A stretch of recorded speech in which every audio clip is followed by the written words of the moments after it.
You know, almost every company out there is sitting on an absolute mountain of data. But here's the thing, they can't really talk to it. They can't ask the questions that actually matter. Today, we're going to talk about how to fix that. So think about a question like this one. This isn't something you can just pop into a search bar, right? A normal search, it can find you a name, it can find you a place. But what it can't do is understand that invisible web of connections between all those things. This is a relational question, and it's exactly where most data systems just completely fall flat. And this slide, this right here is the heart of the problem. On one side, you've got your classic keyword search. It's great for finding specific words like London. But on the other side, you have these deep relational questions, the kind that uncover patterns and influence and hidden structures. And the main takeaway is this: just finding words is not the same thing as actually understanding a system. Okay, so how do you even begin to solve this? Well, the journey started with what felt like a pretty logical first step, a pure Python approach to something called GraphRAG. The idea was simple. Just let the code and a big AI model figure it all out. But, well, as the title suggests, it didn't exactly go to plan. And the failures were really specific. The configuration files were an absolute nightmare to tune, and the way the system broke down text was just completely unpredictable. But the real killer? It was the inconsistency of the relationships the AI was generating. Look, on simple test data, it looked okay. But when we threw a real, complex data set at it, we're talking over 10,000 interconnected biographies, the entire thing just collapsed.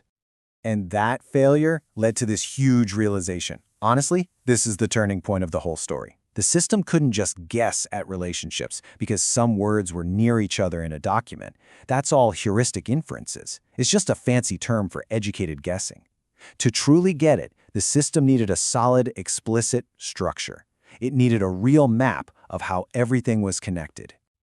And this is where everything changed. The solution wasn't about trying to patch up the old approach. It was about throwing it out and adopting a completely new foundation. The breakthrough came from a technology that was literally designed from the ground up to handle this exact kind of problem. So, what even is a graph database? Well, to put it simply, it's a database that thinks in relationships. Instead of rows and columns like a spreadsheet, it stores data as nodes, things like people or places, and the explicit connections or edges between them. This whole structure is built to navigate those complex, multi-step connections at lightning speed. So with Neo4j, those 10,000 documents, they stopped being just a flat pile of text. They became this living, breathing social network. Every person, every family, every conflict, it all became a real, concrete part of this massive, searchable knowledge graph. The structure wasn't a guess anymore, it was the entire foundation. And this led to what I like to call the winning formula. See, it's not about one single piece of technology. It's about the incredible synergy you get when three very different components work together.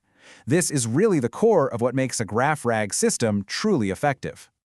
So let's break this trio down. First, you've got the LLMs. Those are the brains. They give you the raw intelligence to understand questions and spit out answers. Second, you have embeddings, and these give the system a sense of semantic meaning, so it understands concepts, not just keywords. And third, the absolute crucial piece, Neo4j, which provides that rock-solid structure holding all the relationships together.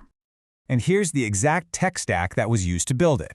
Now, what's so cool about this is that it's all designed to run locally, on your own machine.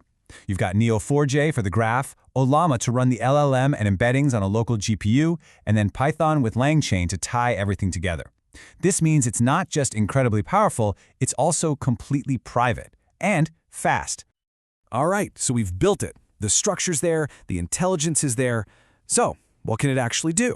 This is where the real magic happens. We can finally start asking those impossible questions we talked about at the beginning. Just look at this query. This is the kind of thing that just slices right through the noise. It's not just asking who's important, it's asking who builds bridges between different communities, while specifically filtering out the obvious family ties. It's designed to find those truly unique social connectors. I mean, that's a level of insight you just can't get any other way. Or what about this one? The ability to trace a whole narrative, a conflict, in this case, across generations and between different families. This isn't about finding one single event. It's about spotting a repeating pattern over time. This is how you go from just having data to actually having wisdom. And here's one more really powerful example. This system can uncover the hidden threads that connect groups that, on the surface, look like they have nothing to do with each other.